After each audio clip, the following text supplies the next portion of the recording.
Alright, so here it is installed. This is the Hyanka down power sub, the 12 inch. Sounds absolutely phenomenal. Way better, honestly, than I thought it was going to sound. This is in the back of a Honda Accord, so you can see how much room is still left in here. Extremely simple to hook up. If you don't have the RCA cables and you got to use the high level input, it's real easy. You just tap into one of your factory speakers, splice it, run it to the box, and adjust it. Everything's good to go. The only thing that I had to buy, like I said, this is a complete kit. The only thing that I had to do was get a couple butt connectors and then a little bit of extra wiring just to connect the remote power, ground, and speakers from the high input converter to the factory. But I had all those wires laying around. System sounds great. Definitely check them out. They keep coming out with new stuff, and kind of upset that this one's not my vehicle, but I'll post the link in the comments. All right, my apologies there. I had to pull the car in. Started snowing. So now that we got the sub in, I'm going to show you how we did it and how simple it is for you to do this application yourself. All right, first off, the wires and everything they give you are top notch. Zero issues with it. So let me show you what we did. Of course, on this one, your power wire they give you is going to be blue. I'll go in here and clean all this up here in a little bit. But you just bring your blue wire up, hook it to your battery terminal on positive, and then they give you, let me turn my flash on. They give you an inline fuse right here. Again, I'm still going to mount it, but it's ran through right to the firewall, under the door panels, all the way to the rear. But good high quality sealed unit. This thing can be mounted down so it doesn't bounce around. Good quality gauge wire hooked directly to the battery. With this being a Honda, I didn't want to take all this crap out to full width hooking directly to the radio. So I'll show you how I did that. One of the main things you've got to do is figure out where you're going to pull power from the remote. Now remember, the remote wire only needs to come on when the key's on, because that's what will actually turn your amp on and off. If you hook it to something that stays on all the time, it's going to drain your battery because the amp's going to stay on. So in this application, I had an empty spot up here in the fuse panel. So I hooked it into an accessory cable.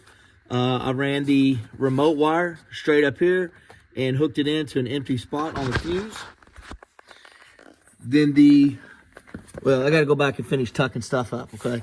But the power and remote wire are running up under the trim all the way to the back.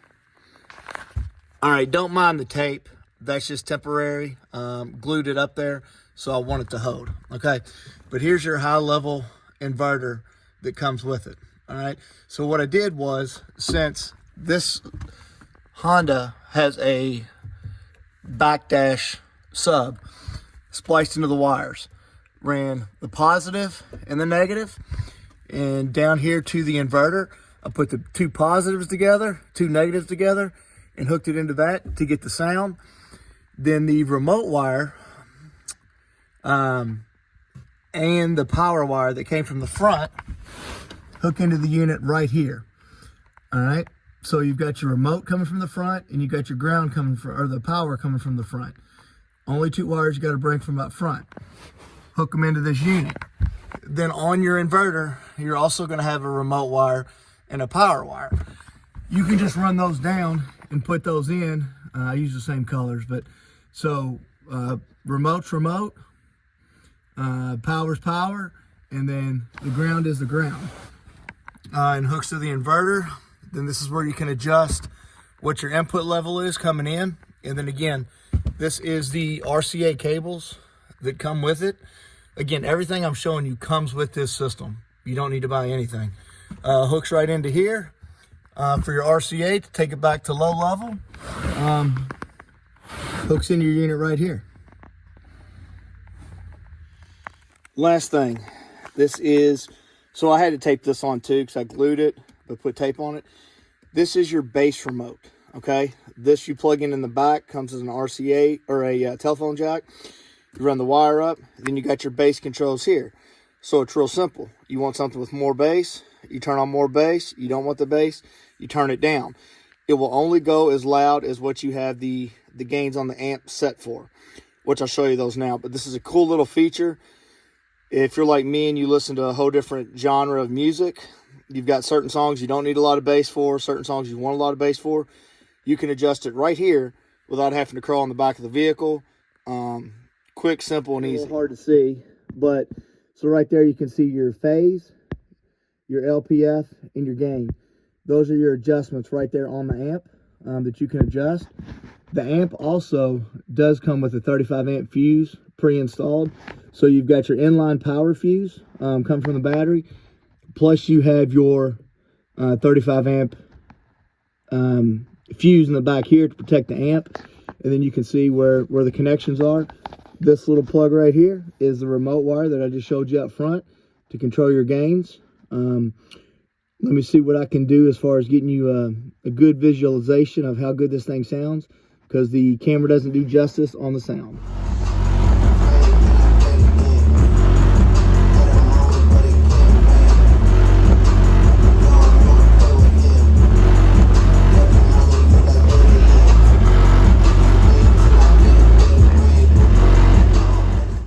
All right, so I've put several systems in a ton of cars my whole life.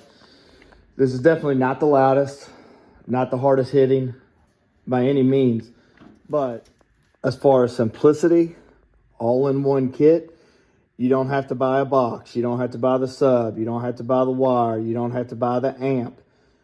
It's all here.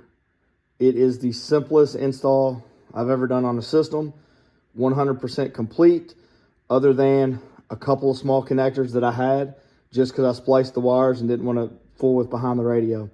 So dollar for dollar, highly recommend this, especially for if you want to have a good system in your vehicle, cheap, inexpensive, and super simple to install. Anybody can do it.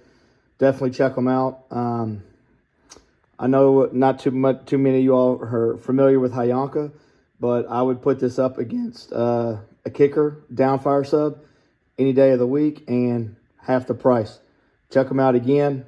The link's in the description. One more thing about this sub, with it being a downfire sub, it means there's nothing on the sides, back, top, or whatever that is going to damage your speaker or components. So it's set up for the speaker to be facing down, and there's a little gap here for air. Well, it actually increases the bass on it, okay?